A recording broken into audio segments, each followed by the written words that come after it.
জয়পুরহাট দলের পক্ষে সুইটকে আনা হয়েছে। সুইট, এই সুইটের জার্সি নাম্বার আজকে মাঠে যথারীতি 12 নম্বর নিয়ে খেলছেন তিনি রক্ষণ ভাগে। আপনারা অনেকে জানেন রাজশাহী জেলা দলের খেলোয়াড়টি।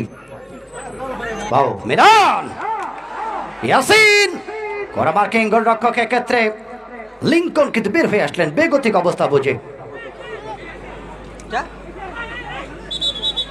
যে কথা বলছিলাম, আবারও পকেটে হাত, মৌখিকভাবে সতর্ক করলেন জনাব আব্দুর রশিদ প্রধান রেফারি। আজকে যিনি সুইট 12 নম্বর জার্সিধারী খেলছেন রাজশাহী জেলা দলের খেলোয়াড়, কখনো খেলোয়াড় কল্যাণ সমিতি খেলেন। এই সুইট জয়পুরহাট দলের পক্ষে 12 নম্বর ডিফেন্ডার, যিনি বিগত বছর ঢাকা ফর্টিস ক্লাবে খেলেছেন,